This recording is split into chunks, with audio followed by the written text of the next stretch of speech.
Okay, so I hope y'all have a good Friday. Sorry I'm not there today, but I will be willing to answer any questions via email or Canvas or Remind. If you get stumped at any point today, I will have access to my phone and I will get to you as soon as I can. So if you have any questions, please don't feel like you can't ask me. I'm not disappeared into thin air, but you can always ask me questions.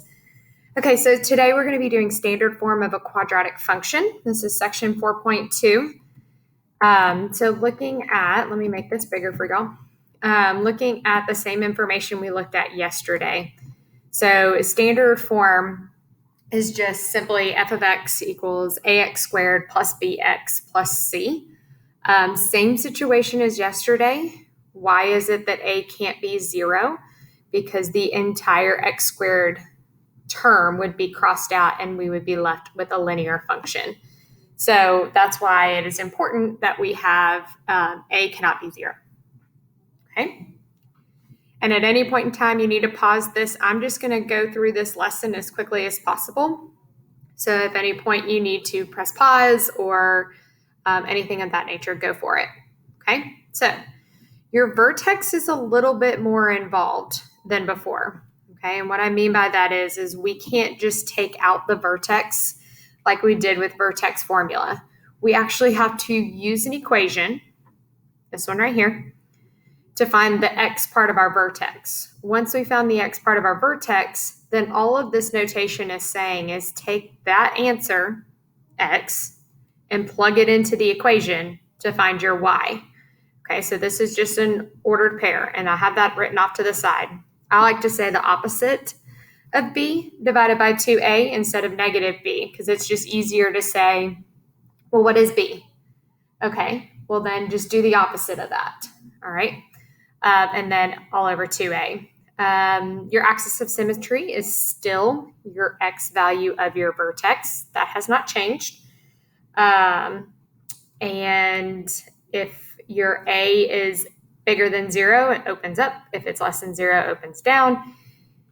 And the good news about this one, you might have to do more work when it comes to solving for your vertex, but you're not going to have to do as much work to find the other point. Like yesterday, we were able to quickly find the vertex, but we had to do a little bit more work to find the additional point. Well, the additional point is just going to be y equals c, okay?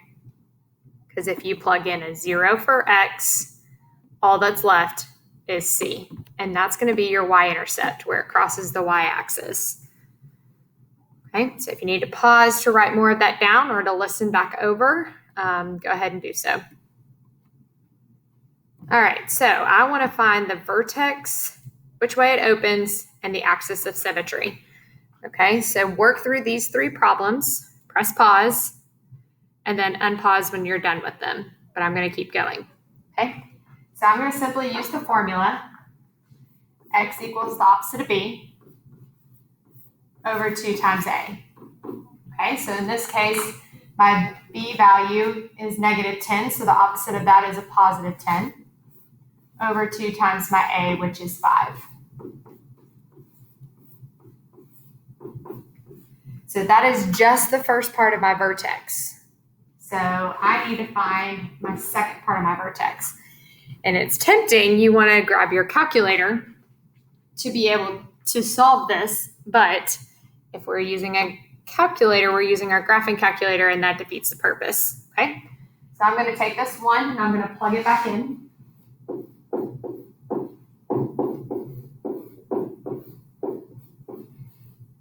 Okay, so I get 5 minus 10 plus 5, which gets me negative 5 plus 5, which is 0. So there's my vertex. My axis of symmetry is always going to be the x value of my vertex. And then now I just simply look at my first term, my a value, and in this case it's a positive 5, so this is going to open up. So those are my 3 answers there. Okay. The next one, same process. 5x equals opposite of b over 2 times A. I get negative 16 over 8, which gets me negative 2. With that being the first part of my vertex, I'm going to plug that back in. So this is the perfect way to be showing your work, just in case you do get something wrong. I can give you partial credit.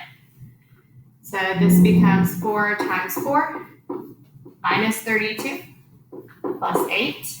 So 16 minus 32 is negative 16 plus 8 is a negative 8. Okay. This one also opens up, and my axis of symmetry is just x equals negative 2. So don't forget to continue putting that x equals. That's very, very, very important. Okay.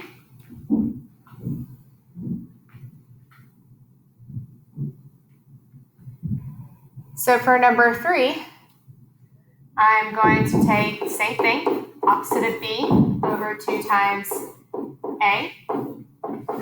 I get negative 21 over negative 14. Looks like we're running into a fraction, which is good because y'all need practice with fractions. Okay, so negative over negative makes positive. So if they're both divisible by 7, we'll get 3 over 2. And we're going to plug that in.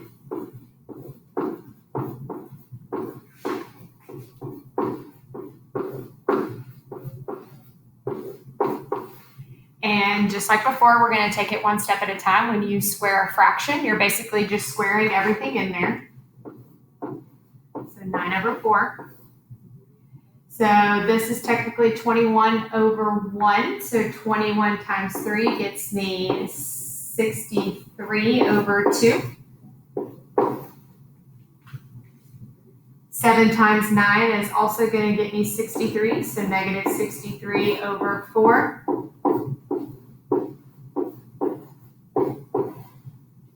And then I have to have a common denominator. So I'm going to make everything divisible by 4.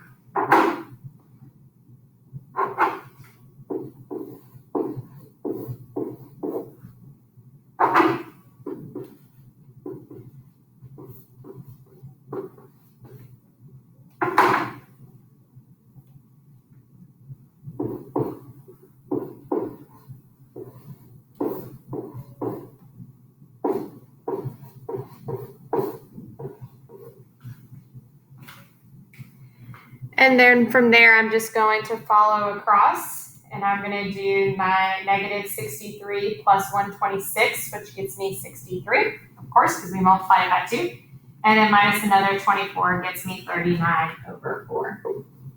So like I said, you need practice on how to do fractions without a calculator. So that looks like a lot of work, but at the same time, it's something you need to be familiar with, okay? So our axis of symmetry is still x equals 3/2. And this one opens down. You will definitely need to know how to work with fractions, okay? All right, so let's go ahead and graph all of these to see what they actually look like. Looking at the first one, automatically, I don't even have to do any work to know my domain is all real numbers. Negative infinity to positive infinity. I'll worry about my range here in a second. I do notice that this opens up because 3 is positive. So since it opens up, I'm going to have a minimum. And then we'll fill in the rest of the information as we go. Okay, so I'm going to use my formula. X equals the opposite of B, which is 6, over 2 times A.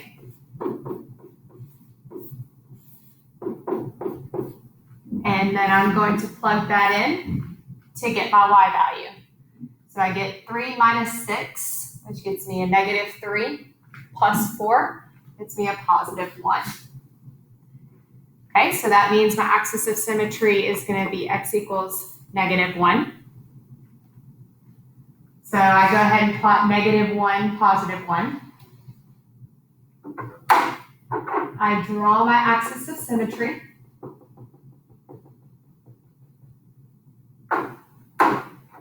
And notice that my y-intercept, if I was to plug in 0 for x, I would just get 4. So 0, 4 is my other point. All I have to do is go up to 4, and I can hop across the axis of symmetry, and I have my graph. Now I can fill in what I know. So I notice that my range now starts at 1 and goes to infinity. So I can say y is greater than or equal to 1. Remember, we're going to get to the point where we are going to write this in interval notation. I'm just going to start writing it to get y'all familiar with it. It goes from 1 to infinity with a bracket on the number and the parentheses on infinity. If they ask you for the minimum value, that's the y value of your vertex. So there's a minimum at 1. And looking at this particular graph, our x-intercepts. Notice how nowhere on the graph are we touching the x-axis. So in this particular case, we would put none. So the next chapter is where we're going to actually solve those by factoring, completing the square, quadratic formula, all of those things. Okay?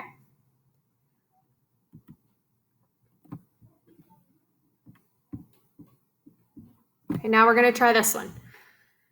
Same stuff. X equals opposite of b over 2 times a.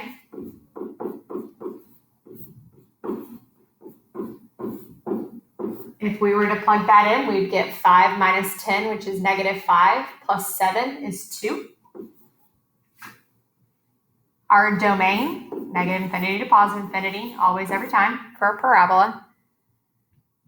Our range, if I know this is going to open up, I know I'm going to be greater than or equal to 2. If you need to wait until after the graph is drawn, then you can wait then.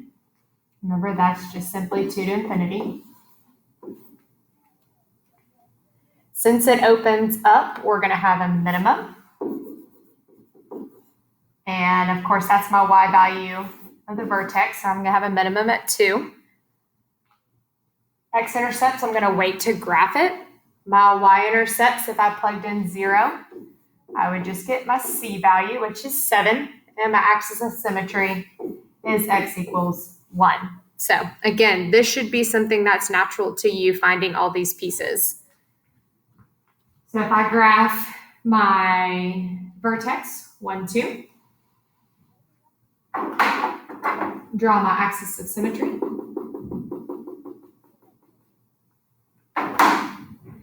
plot my y-intercept, hop across the axis of symmetry, and I have my graph. Notice again, we don't come anywhere close to our x-intercepts. So in this particular case, we would still put none. And my hope is that you're pausing these and trying these on your own and then going back through and checking your answer. Okay. Same thing here. I'm going to work through another example.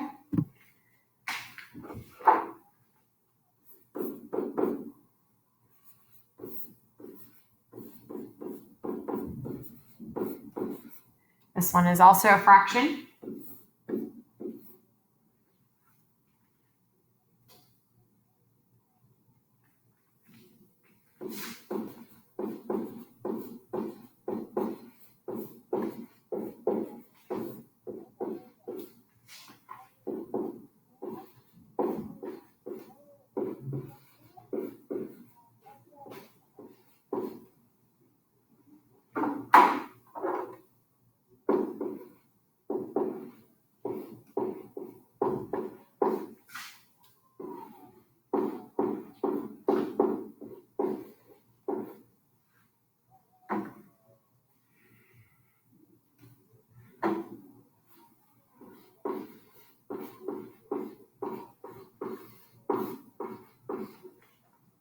So 9 minus 18 gets me negative 9, and negative 9 minus 16 gets me negative 25 over 4. So in order to graph this, I need to realize that 4 goes into 25 6 times with a 4th left over. So I'm going to graph this using 1.5 and then up to 6 1/4. Okay. Draw my axis of symmetry.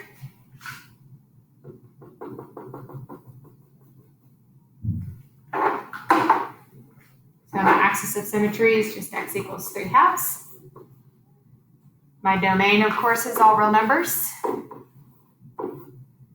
My range, since it opens up, is still y is greater than or equal to negative 25 over 4, or negative 25 over 4 to infinity. Since it opens up, still have a minimum, and it's a minimum at negative 25 over 4. If I plug in 0 for x, I get 4.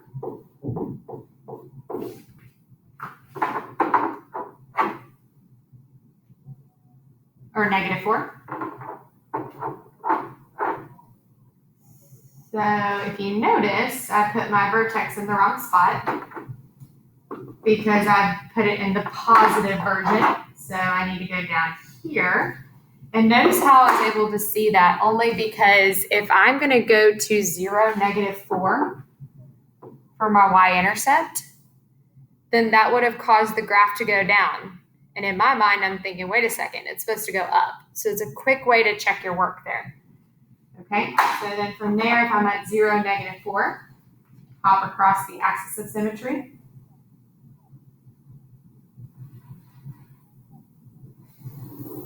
And go from there. Now, this particular problem, if you notice, is going to go through the x-axis, okay?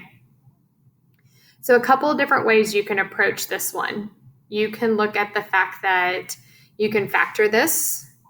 If you are comfortable with factoring, you can do that. You can also continue to plug in x values until you get y equals 0. But if you are familiar with factoring, I look at two numbers that multiply to get negative 4, but add to get negative 3 are simply just going to be negative 4 and 1. Oops, positive 1. So then if I set those equal to 0, I get x equals 4 and x equals negative 1. So if I would have drawn this to scale, which that kind of is, there are my x-intercepts. So the good news is that we will have a full-on lesson about how to factor, but again, it should be something that is familiar to you and a review. Okay? Same thing here.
So I have done something wrong. So now I need to check my work. Aha, okay, so I didn't square the bottom here. That needs to be a 4. So if I change that to a 4, let me rework that. Again, I was able to notice a red flag because that would not have made the shape of a parabola. So from there, I can make everything, I can either reduce the 18 over 4, or I could just keep going from whichever place that I'm at. So if this is, so that's 9. Let's start that part over.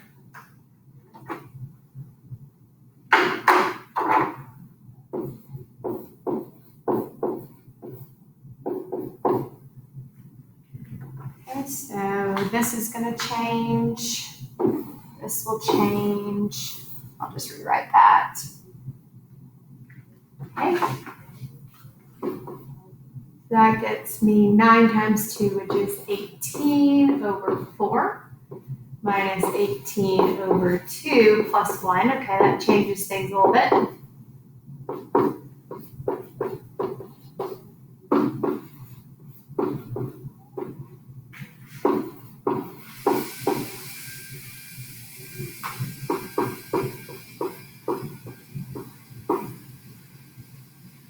Okay, so 18 minus 36 gets me negative 18 over 4, plus 4 over 4 will get me negative 16 over 4, which is negative 4. So we'll change that.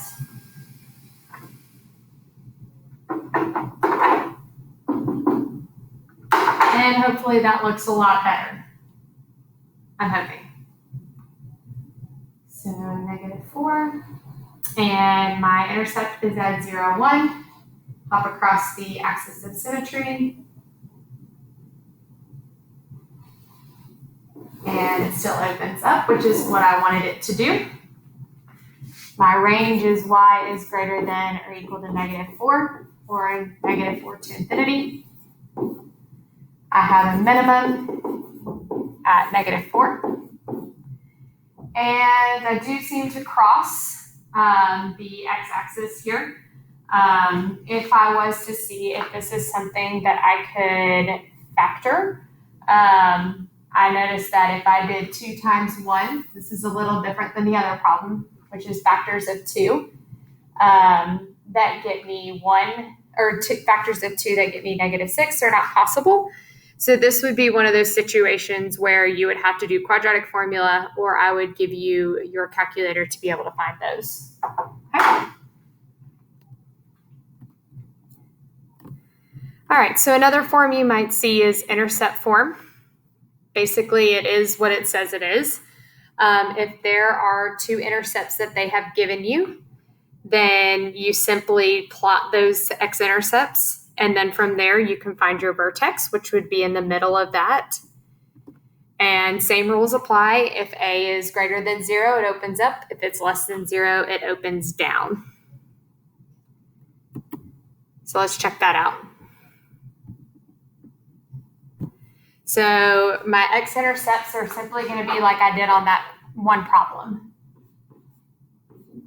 I'm just going to set them equal to 0, which means they are just the opposite. Because it's negative, it's going to open down.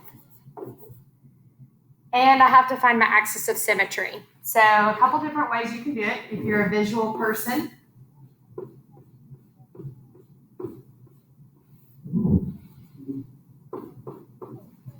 You can simply count from there. So if I'm counting, I would be right here in the middle.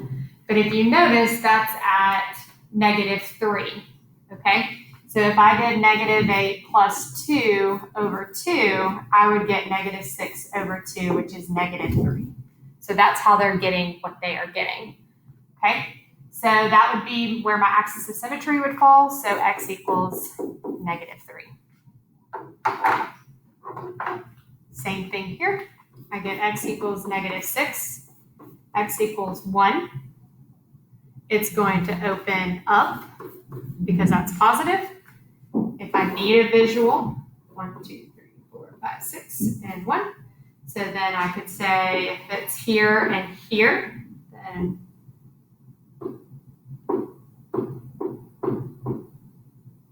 so if you notice, if I did -6 plus 1 divided by 2, I would get -5/2. So that's why it falls in between -2 and -3. Okay, so x equals -5/2. And lastly, down here, if I know that x equals 6, well, if you look at this and the only place it crosses is 6, then that's exactly where your axis of symmetry is going to be. So x equals 6 are going to be your intercepts, and it's going to open down. And from there, we know that our axis of symmetry is also x equals 6.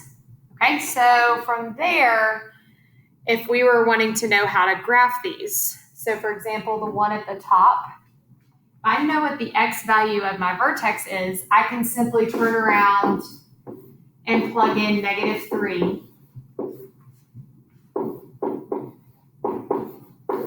And solve there to figure out the y value of my vertex.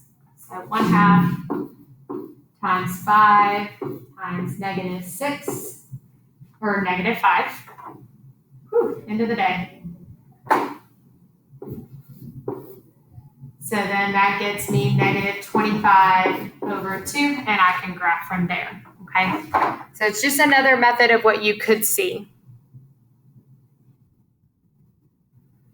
Okay, so this is a great chart that has the difference between the two and how you find everything, talking about the domain and range and how it opens up or down. This is a great study aid that you, if you want to pause and make sure you have somewhere in your notes. Okay, so your homework is going to be activated already in Canvas, so make sure you finish watching this video entirely, take good notes. Do the homework, submit the homework. We'll go over questions on Tuesday morning because y'all have Monday off, which is nice. We'll go over questions. Some of y'all are still missing your homework from the last chapter. Make sure you turn that in as well. And then tonight, remember, is the deadline for turning in test corrections. If you are someone that made below a 70, you need to make sure that you are showing your work on another sheet of paper. Take a picture of it and submit it to me via email. Make sure you are showing all your work and doing explanations as well. You need to get full credit for this by showing me, hey, I get it now. I know what I did wrong, to get the full credit. Okay. I hope y'all have a great long weekend, and let me know if you have any questions.